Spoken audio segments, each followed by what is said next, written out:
You are listening to the first segment of our four-part series, Sexy Weeds, including marijuana and oat straw, with Susan Weed at Time Monk Radio. Hello, Susan. Welcome to Time Monk Radio. Hi, Gemini. Thanks for welcoming me back. It's always such a pleasure to have this opportunity to speak with you and all of your listeners. Thank you. We're really looking forward to the next four segments where you're going to be covering various sexy weeds for us. Well, green blessings are everywhere, as we know, and I am devoted to returning herbal medicine to its rightful place as people's medicine.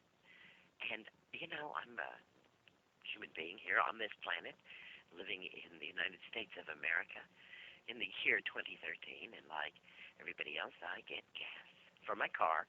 And when I pay for that gas, sometimes I don't have my credit card on me, and I go into the station, and there I see a variety of things hovering right around the cash register, trying to get me to buy them.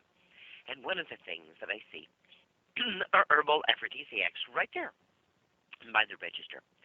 And I've even bought them, and I've quite been amazed at the huge number of different herbs, and not just herbs, that are in these products. But we shouldn't be surprised because, of course, almost since the first hominid started using herbs to change things, one of the things they were looking to change was how they were feeling about sex, how they were enjoying their sex. Seems to be something that is quite interesting to us human beings, and even before as well. So you will find lots and lots written about aphrodisiacs, and herbal aphrodisiacs, of course, very much lead the pack. And we're going to be spending this month looking at some detail about herbal aphrodisiacs and asking ourselves, is this just kind of, as they call it, a pipe dream? And that, of course, refers to opium. And you put some opium in your pipe and you smoke it, and then you have a dream. And it may even be a very sexy dream, but you don't actually do anything at all. You just have the dream. So a pipe dream here would refer to thinking that these herbs or something is going to help. And you're not really doing anything at all. That's sometimes called the placebo effect. And it's hard unless we have a scientific double-blind placebo-controlled crossover study to really know for sure how much of a placebo effect is taking effect. But we can certainly pry a little bit in to what is going on with these herbs and see if there's any validity to what we're being told about them. And I think even more importantly, we could ask ourselves, if I were to use any of these herbal aphrodisiacs, would they be detrimental to my health? Would this be something that over the long run I would wish that I hadn't done, or be something that would cause me to act in a way that I might later feel guilty or embarrassed about? Well, right up front, I can tell you in general, no. But, of course, there are always the specifics to go into.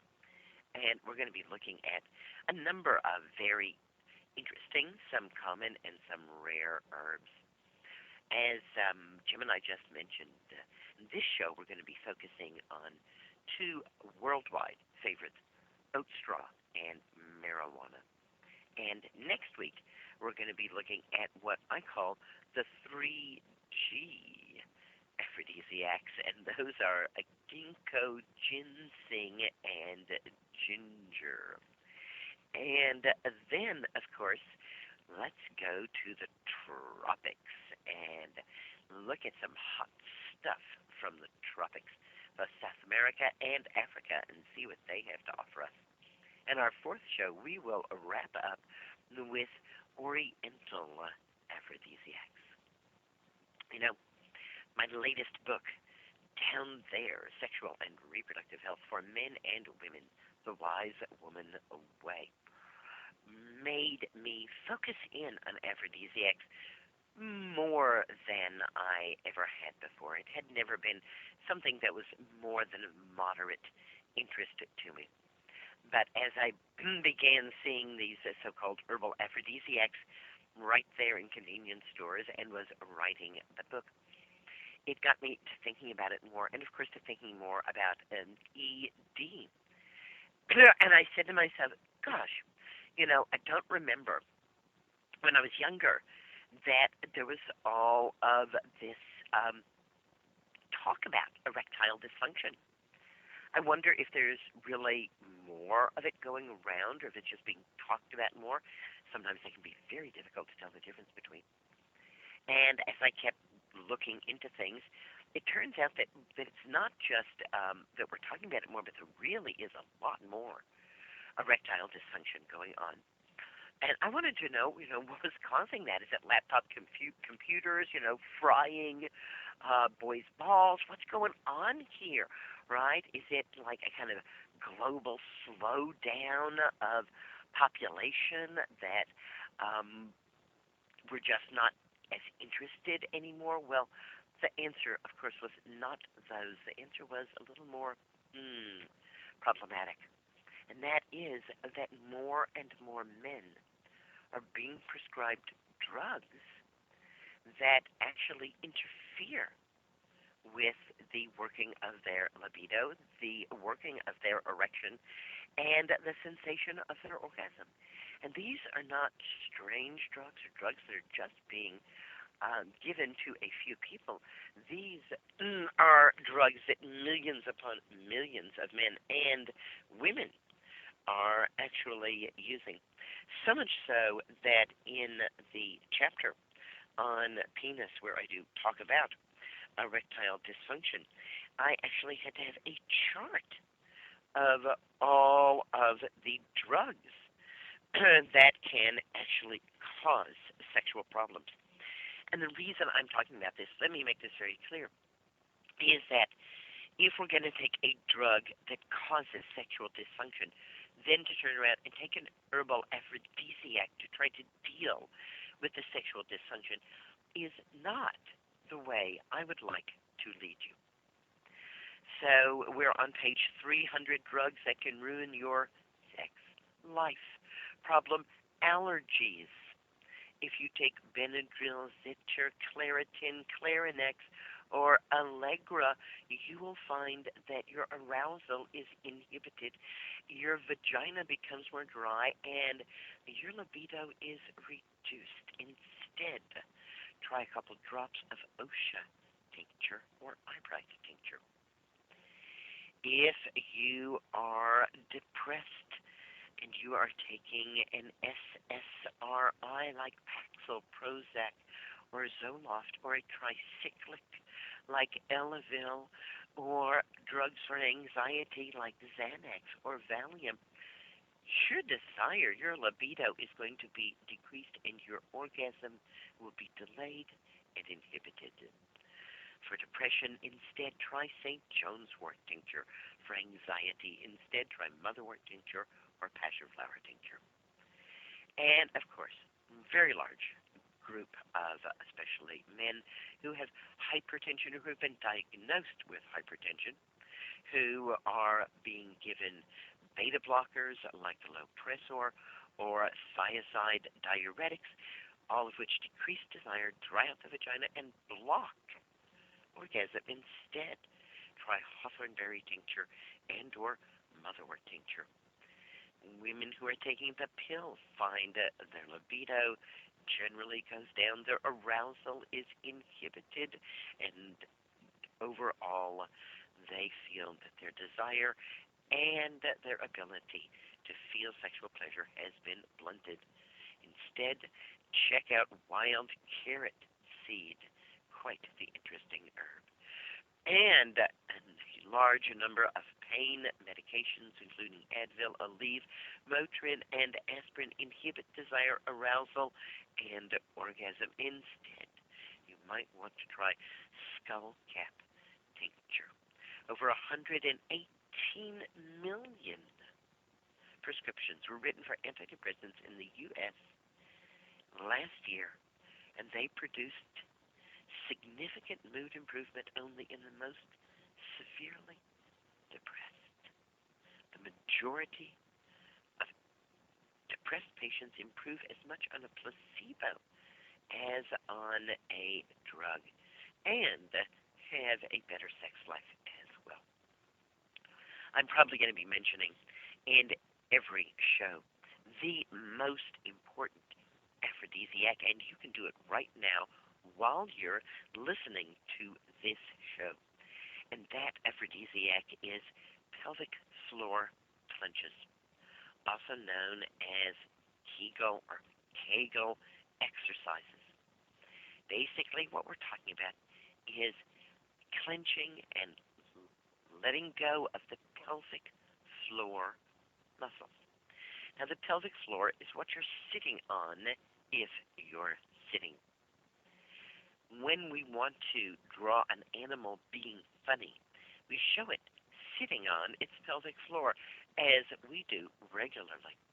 When we want to show an animal in its natural position, the pelvic floor is at right angles to the ground so that there is no weight bearing down on it. The fact of the matter is that the muscles that make up the pelvic floor weren't originally designed to have us be in an upright posture. That means that they can be stressed, and under stress don't work as well. Dr. Cagle was working with women who had urinary problems. He was hoping to teach them, and did succeed in teaching them, how to strengthen the pelvic floor muscles, thus keeping the bladder higher up in the pelvis and having less pressure on it, less sensation of what's nowadays being called active bladder. Dr. Kegel's patients came back to him with some astonishing news, and that is that when they did as they were told to clench and release and clench and release their pelvic floor muscles, they felt more sensation throughout their pelvis. Their orgasms were stronger and of longer duration. So you don't have to go to China or Africa or South America, the wilds of the Adirondacks, or anywhere else. Right here, listening to this show, you can participate in the greatest aphrodisiac known to humankind, pelvic floor clenches. Pull up and release, pull up and release, pull up and release. I was talking to a woman who lives in England, and this is the work that she does. She works with the pelvic floor, and she helps women and men who have all kinds of problems with the pelvic floor. And I said to her, is there anything that you want to add about pelvic floor exercises? And Michelle Lyons, pelvic floor specialist, says, yes, you must remember there are both slow twitch and fast twitch muscles in the pelvic floor. I'm now reading to you from page 14. 70% of the total are slow twitch muscles. They are the marathoners. They maintain pelvic floor integrity. 30% are fast twitch muscles. They are the sprinters. They come into play when there's high intra-abdominal pressure events such as coughing, sneezing, or jumping. You got to exercise both the slow twitch and the fast twitch muscles. But what's even more important is to relax all the pelvic floor muscles completely. If you do pelvic floor clenches and you don't relax between reps, then you're going to develop trigger points or spasms in the pelvic floor muscles.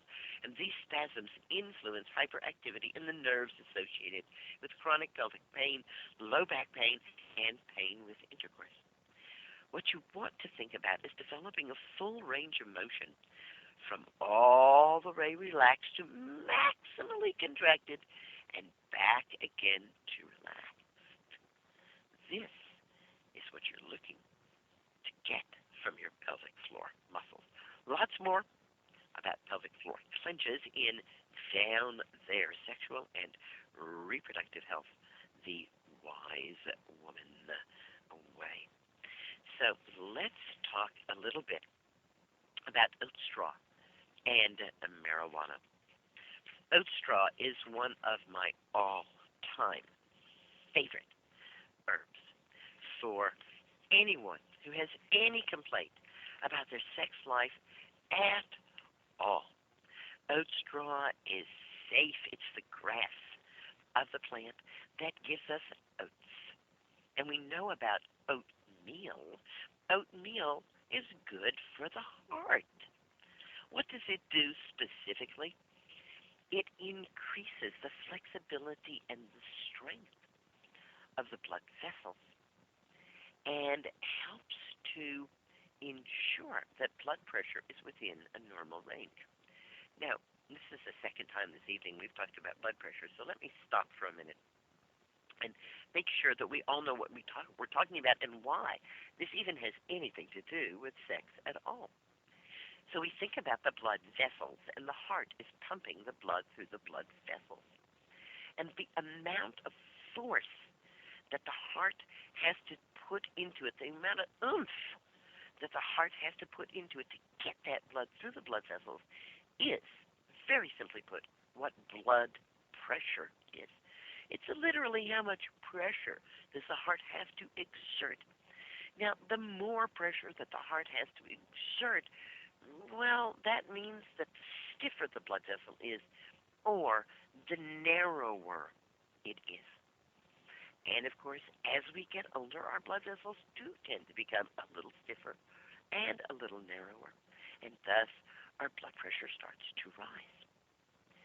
But if we think about what happens during arousal, we're going to realize that blood pressure in the localized area of the genitals must go up. In fact, that is what causes the erectile tissue of both the male and female organs to become engorged, is that the blood pressure gets very high there, so high, so much blood is being put into that area under so much pressure that you have to do something about it.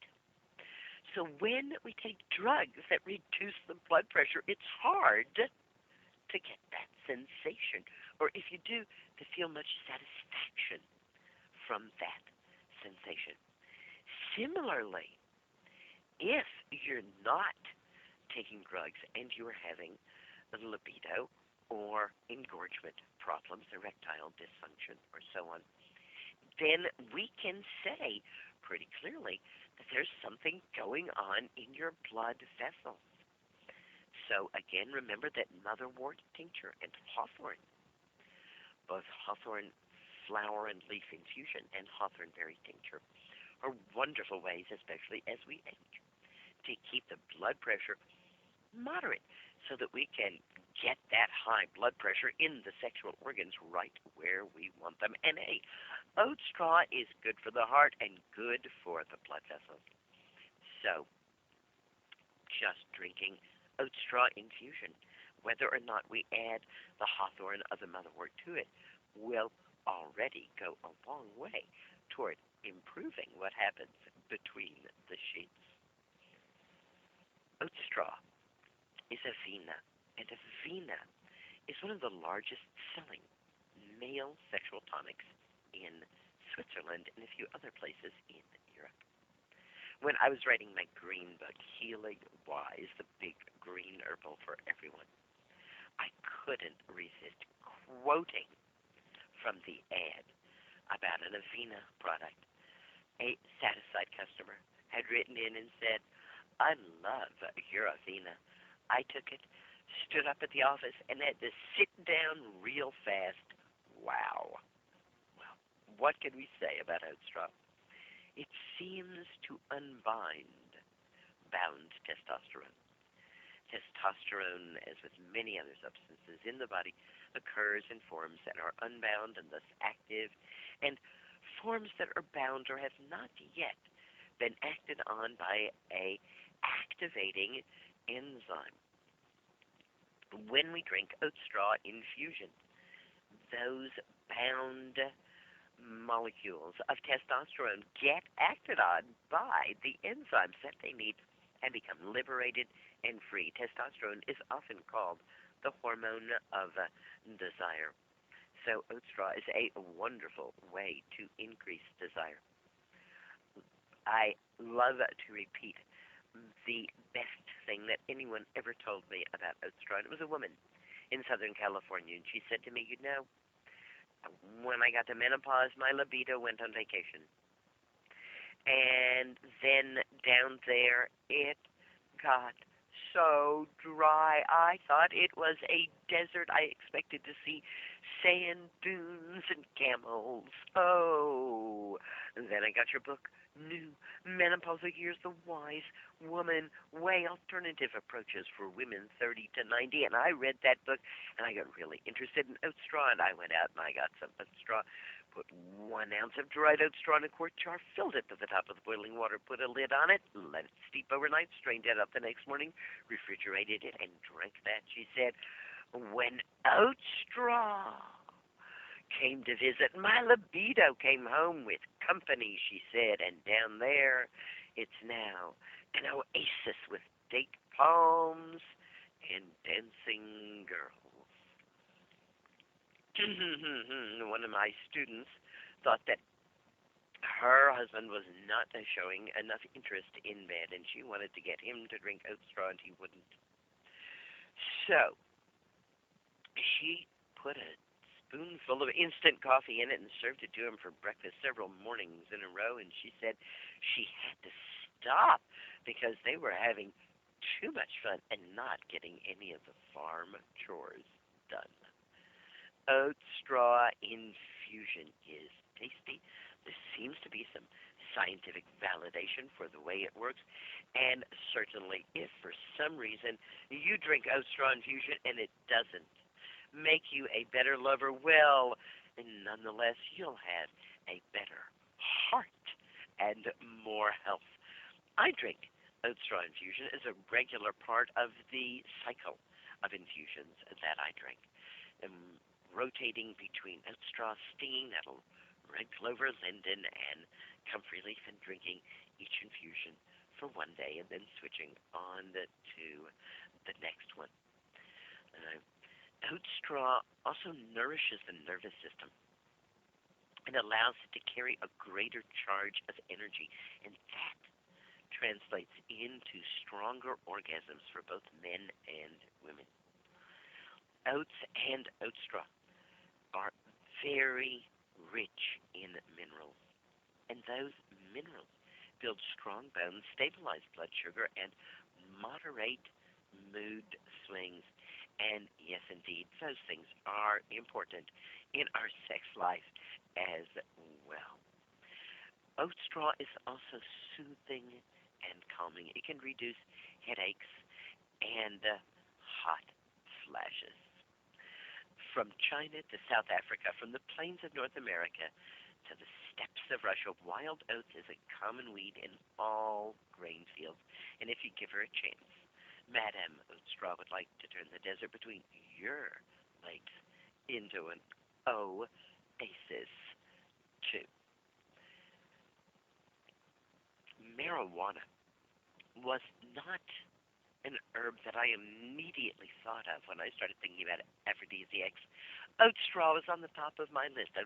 They want aphrodisiacs. We're going to have to talk about oat straw because oat straw just turns everything in the body on and makes it more luscious and delicious and gives you stronger everything so that you can really enjoy yourself. But so many women mentioned marijuana to me that I began to understand that it was quite important. Now, one of the bases of sexuality in human beings is indeed self-pleasuring. And most human beings learn how to self-pleasure when they are not too terribly old. And I'm certainly interested if I'm wrong about my next statement, but at this point nobody has told me I'm wrong. And that is that young men learn to give themselves orgasms fairly quickly, fairly easily, and usually during puberty. However, this is not true of young women. the equipment, shall we say, is not so obvious in the way we don't need to handle it in the same way that men need to handle it. And so turns out that women often get into their 20s and don't really know how to come to orgasm. Now, certainly sex is about more than orgasm, but it is nonetheless important, especially for women, to know that orgasms can be part of your sexual connection. So, marijuana, said one, was the key to my pleasure chest.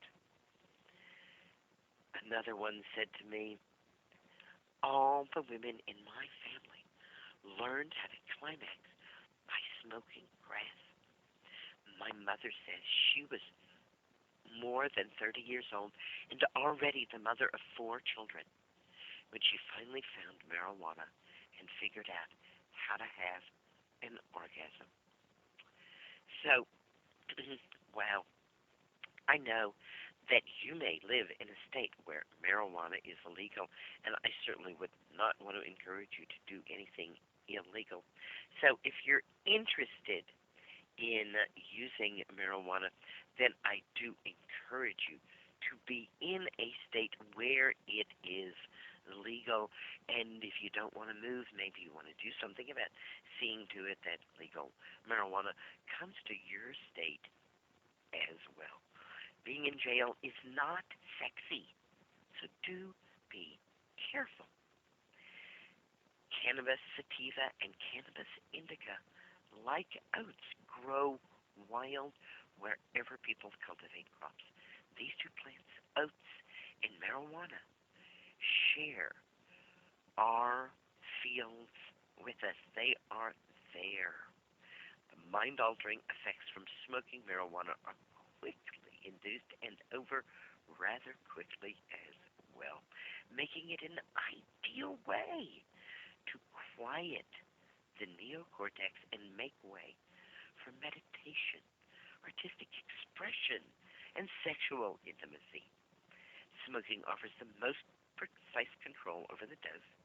Eating marijuana or taking marijuana tincture may result in an inability to move, let alone to think about or have sex. And less is usually more when it comes to marijuana, just enough to heighten the senses and quicken the impulses, but not so much that one becomes lethargic, inattentive, or unresponsive. If you are smoking, take one toke, one breath, and wait 5 minutes before you take the next one. Do you really need it? Combining one breath of great smoke with tantric exercises will heighten the brain chemicals that make you feel very, very, very good indeed. Try this. Sit facing your lover, unclad or lightly clad. Look into each other's eyes for a minute or two. Then, each one place the palm of the right hand on the other's heart. Begin to focus the breath through the hand. Become aware of the energy. Put your left hand on your lover's right hand, which is on your heart. Keep breathing and looking into each other's eyes, and continue for as long as you wish, moving into sleep or into active lovemaking or anything else you wish. Well, Gemini, once again, I have talked away the whole time and haven't given you an opportunity to say anything. I so apologize. Oh, that is quite all right. I'm totally captivated, as are the men that are listening with me. Well, we'll be back next week then with more herbal aphrodisiacs, and we'll be looking at the 3 Gs. We are really looking forward to it. Thank you.